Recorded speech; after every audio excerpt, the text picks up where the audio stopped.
Cambridge Book 16 essays.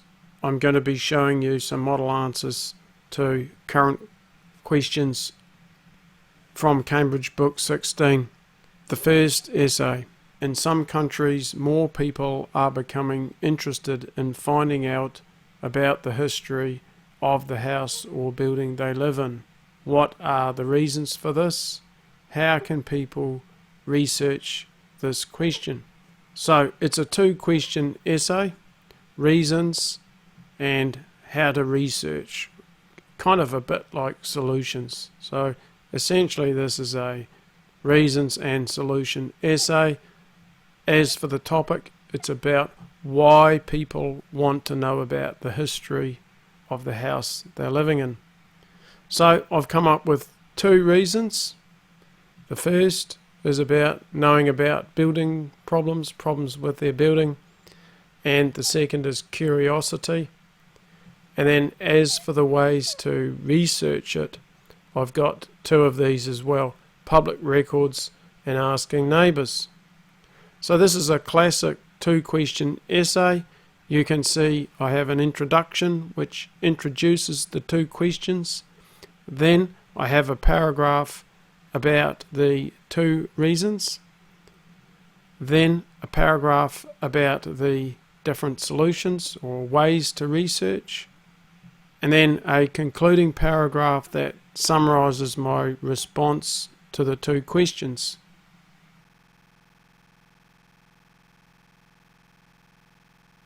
In some countries, more people are becoming interested in finding out about the history of the house or building they live in. What are the reasons for this? How can people research this question? In many nations, people have an increasing fascination with learning about the background of their place of residence. This essay discusses some of the motives for this as well as how people can unearth this kind of information. There are two main reasons for this phenomenon. The primary one is due to concern over potential building problems. By examining past records of one's place of abode, the structural soundness of the building can be determined. Moreover, many people like to verify that high-quality building materials were used. Another factor is due to curiosity.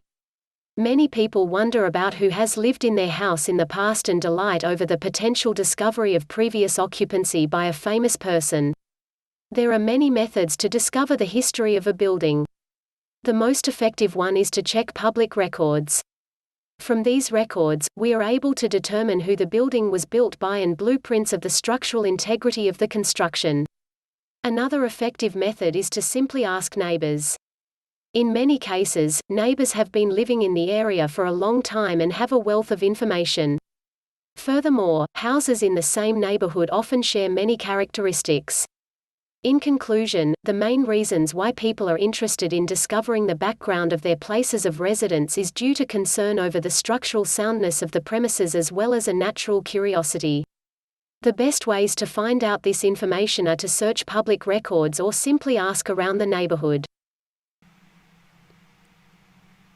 Now, in this second task in Cambridge Book 16, we've got another two-question essay. And just to kind of help with your learning, I'm going to write this one a bit different. Sometimes students ask me, can I just write one main idea for each question? And I'm going to do that with this one because it allows it.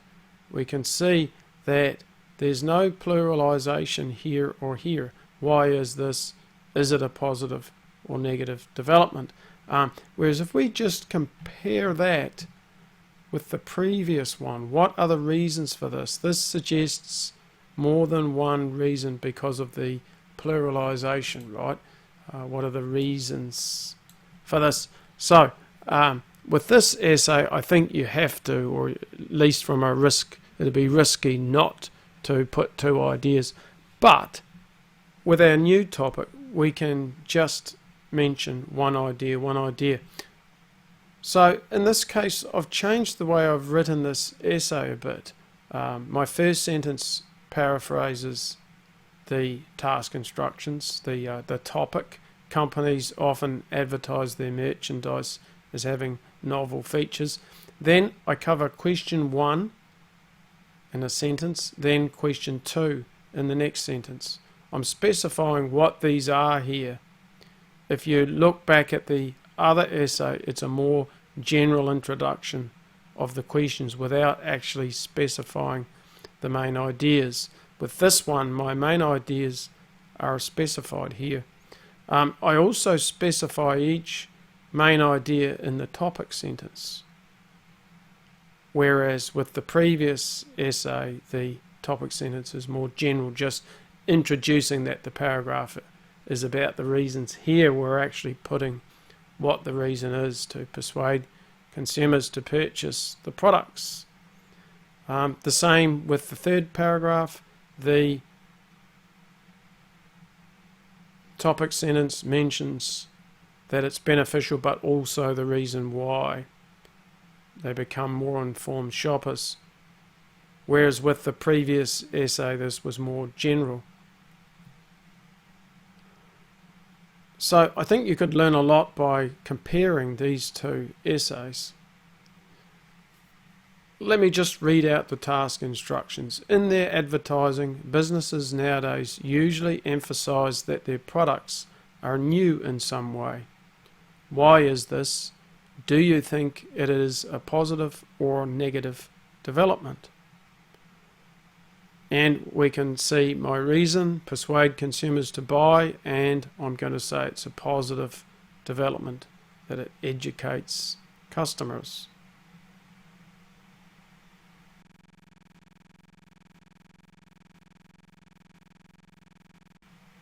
In their advertising, businesses nowadays usually emphasize that their products are new in some way. Why is this? Do you think it is a positive or negative development? Companies often advertise their merchandise as having novel features. The reason for this is that product differentiation is often critical to convincing consumers to purchase. This is a progressive development as it leads to more informed consumers. The motivation for commercials to highlight product innovations is to persuade consumers to purchase the featured products. By communicating the unique features of a product, consumers may be convinced to purchase it. This is because they will see the featured product as being better than others. For instance, every time Apple releases a new version of their iPhone, the new features of it are clearly articulated to potential purchasers. This highlights the value that can be derived from upgrading your phone to the latest version of the Apple brand, which increases the likelihood of a purchase. This phenomenon is highly beneficial to consumers as they become more informed shoppers. By having the information about a product's unique and novel features, savvy consumers are able to make product comparisons and choose the exact product that best suits their unique circumstances. For instance, I purchased an iPhone 12 because I saw that it has the highest camera resolution of all phones currently available. As an amateur photographer, the purchase of this phone ensures that I can take the best photos possible with a smartphone, and this feature was well worth the high price tag to me. In conclusion, companies are choosing to advertise the new features of their products as a way of convincing shoppers to purchase their products. This is a highly constructive phenomenon as it is leading to more informed consumers who are making better purchasing decisions. Many manufactured food and drink products contain high levels of sugar, which causes many health problems. Our third essay is an opinion essay. Do you agree or disagree? It doesn't ask you the extent, but I still think it's a good idea to put this in here. As I've done, I totally disagree. Let's have a look at our topic. Many manufactured food and drink products contain high levels of sugar, which causes many health problems. Sugary products should be made more expensive to encourage people to consume less sugar. So it's basically about,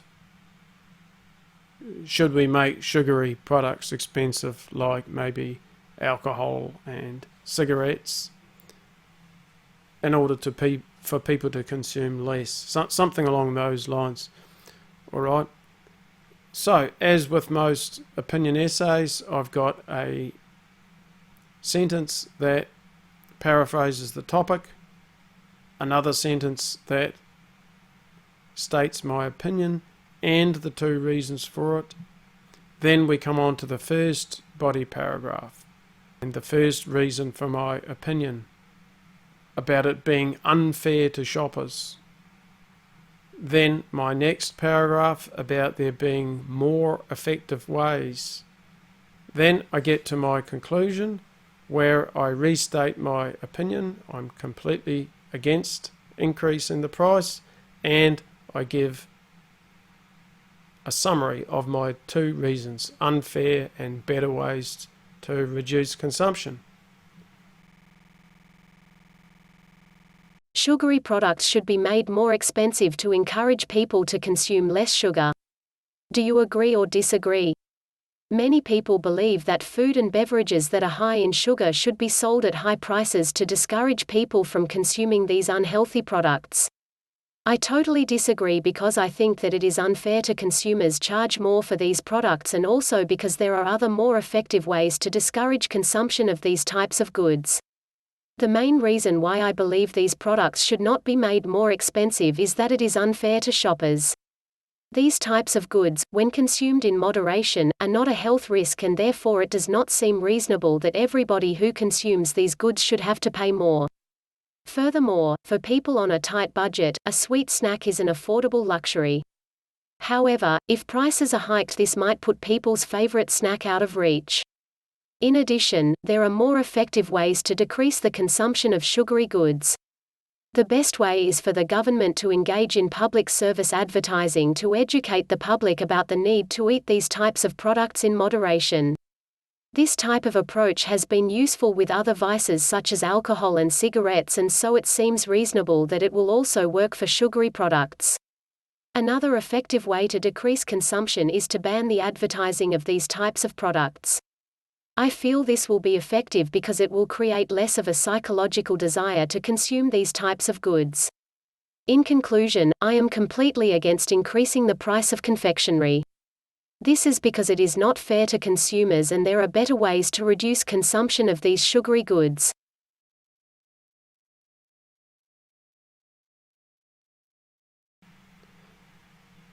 Let's look at the next set of task instructions.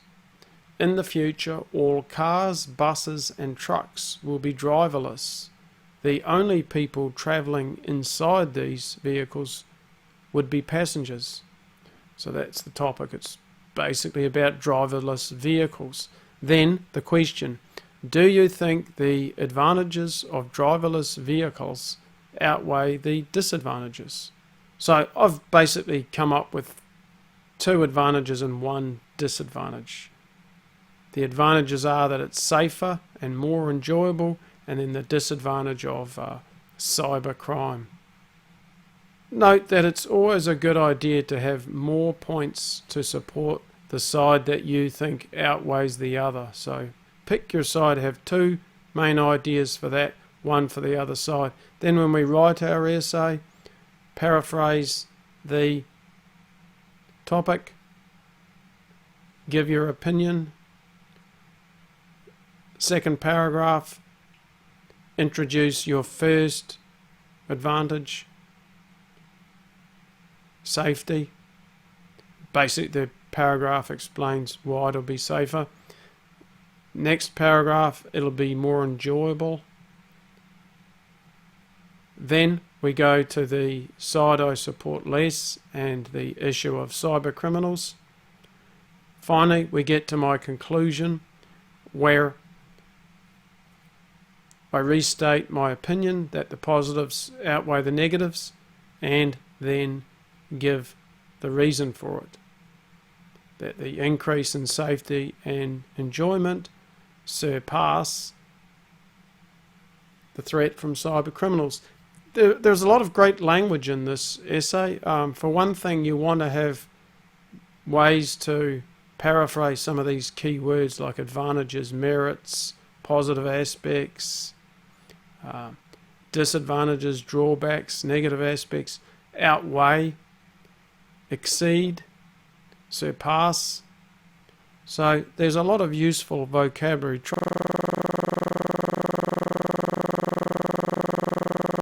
In the future, all cars, buses, and trucks will be driverless. The only people traveling inside these vehicles would be passengers. Do you think the advantages of driverless vehicles outweigh the disadvantages? Technological advances are leading towards all vehicles becoming automated and not having a driver. I believe the merits of this far exceed the drawbacks. The main benefit of this phenomenon is the increase in safety.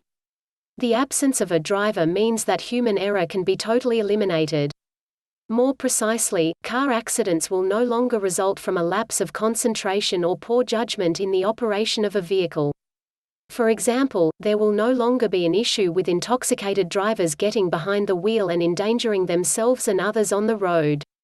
In addition, it will be more enjoyable for all occupants of a vehicle as no one will have to perform driving duties. People who would have been drivers can now relax during a journey. For instance, they will be able to watch movies or interact with their friends on social media while traveling. Furthermore, the stress of a long drive can be avoided, meaning that they can arrive at the destination in a more relaxed state. However, there are likely to be cyber criminals who will attempt to take advantage of this situation. Hackers may seize control of these vehicles and use them for their own nefarious purposes. For example, a hacker could use an automated vehicle as a getaway vehicle or to block traffic in order to evade the police. Even worse, they could hack into police vehicles, rendering them useless in a chase. In conclusion, I believe that the positives of this phenomenon greatly outweigh the negatives.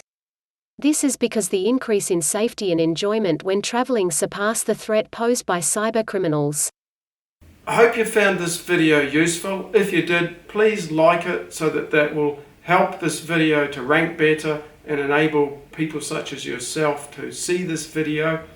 Please subscribe to me if you'd like to get alerts of my upcoming videos as I produce them and as I upload them.